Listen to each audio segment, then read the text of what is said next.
Assalamualaikum warahmatullahi wabarakatuh. Salam kenal dari Bapak. Mungkin kita belum pernah tatap muka, jadi wajah ataupun muka Bapak jadi mungkin masih ada yang belum kenal. Perkenalkan, nama Bapak Jainuddin Lubis, jadi boleh dipanggil dengan panggilan Pak J ya. Jadi sebelumnya Bapak sudah ngasih materi, udah 2 kali pertemuan, dan ini kita lanjutkan ke materi berikutnya ya. Jadi materi berikutnya ini itu bercerita tentang masih bab 1, tapi kita di subbabnya ini itu bercerita tentang ini dia. Coba perhatikan semua, sistem gerak manusia ya. Jadi kita akan menceritakan tentang sistem gerak pada manusia. Jadi sistem gerak pada manusia itu sebenarnya terdiri dari 2. Ada yang kita sebut dengan namanya tulang ataupun rangka, dan satu lagi yang disebut dengan otot. Tapi khusus pada video kali ini kita akan membahas yang namanya tentang rangka. Apa itu rangka? Itu di dalam video ini akan kita bahas. Jadi rangka dengan tulang itu sebenarnya adalah hal yang berbeda ya. Jadi kalau rangka itu adalah kumpulan dari tulang belulang itu tadi, satu kesatuan, itulah yang kita sebut dengan rangka. Nih, nah, ya itu yang dikatakan dengan rangka ya. Oke, jadi rangka ini dikatakan sebagai alat gerak pasif. Kenapa dia dikatakan sebagai alat gerak pasif? Karena rangka ini tidak dapat bergerak tanpa digerakkan oleh yang namanya otot.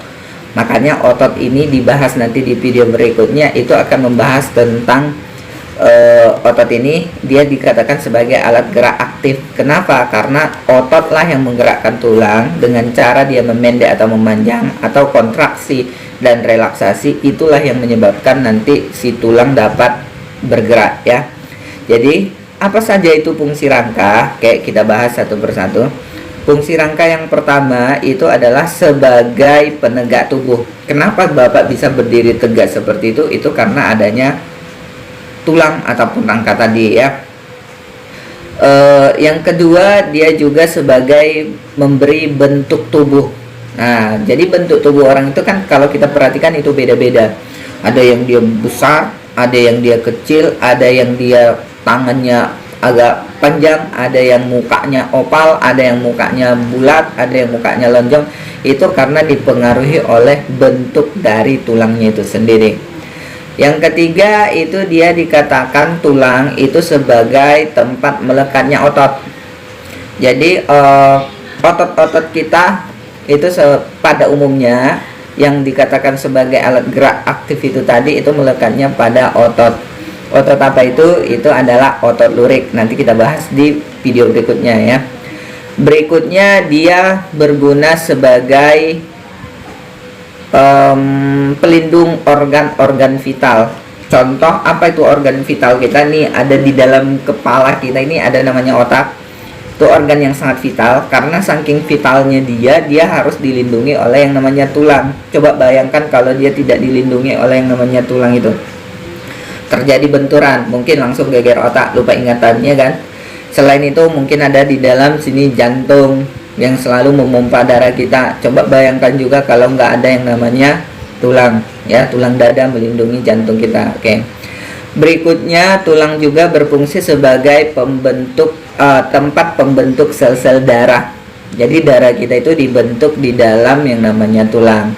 Dan berikutnya dia berguna sebagai alat gerak pasif tadi yang di awal video sudah kita jelaskan ya. Berikutnya tulang manusia itu secara garis besarnya dia dikelompokkan jadi 2. Ada namanya rangka apendikular sama rangka aksial ya. Jadi rangka aksial ini terdiri dari tulang tengkorak ya, pembentuk kepala kita ini, ada tulang belakang, terus ada tulang dada, dan juga ada tulang rusuk. Itu rangka apa namanya tadi? Rangka aksial ya. Sedangkan kalau dia rangka apendikular itu adalah terdiri dari anggota gerak bawah. Itu termasuk adalah bagian kaki kita. Nah, nih bagian kaki. Terus ada anggota gerak atas, itu adalah bagian tangan ini. Ini termasuk rangka apendikular ya, atau disebut juga dengan kata lain gelang bahu dan juga tangan kita, gelang bahu dan tangan ya. Oke, kalau bagian-bagian dari tulang-tulang tengkorak silakan diperhatikan di sini. Ini semua bagian-bagian dari tulang tengkorak ya, atau tulang-tulang kepala, ini bagian-bagiannya. Oke, silakan diperhatikan ini bagiannya semuanya ya. Oke. Berikutnya bagian tulang badan. Tulang badan kita terdiri dari ini semua juga. Nah, coba kita perhatikan ini tulang badan. Ada terdiri dari tulang ruas-ruas tulang belakang yang terdiri dari 33 ruas nih, 33 ruas. Yang terdiri dari 7 ruas tulang leher. Terus dia 12 ruas tulang dada. Terus dia 5 ruas tulang pinggang dan 5 ruas tulang kelangkang dan juga 4 ruas tulang ekor. Maka di total tadi 33 ruas. Habis itu masuk dia ke bagian tulang rusuk. Tulang rusuk kita ini terdiri dari 12 pasang yang terdiri dari 3 bagian. Ada yang disebut dengan tulang rusuk sejati, terus ada tulang rusuk palsu dan ada tulang rusuk melayang. Apa bedanya? Kalau di gambar ini kalau kita perhatikan, tulang rusuk palsu, sejati dan melayang itu sangat berbeda. Bedanya di mana? Kalau dia tulang rusuk sejati, itu tulang-tulangnya dari ruas tulang belakang sampai ke depan itu dia nyatu. Itu dia katakan tulang rusuk sejati 7 ruas atau 7 pasang.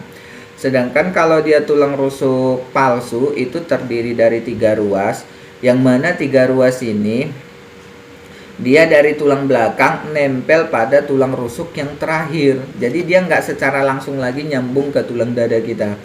Sedangkan 2 lagi tadi disebut sebagai tulang rusuk palsu.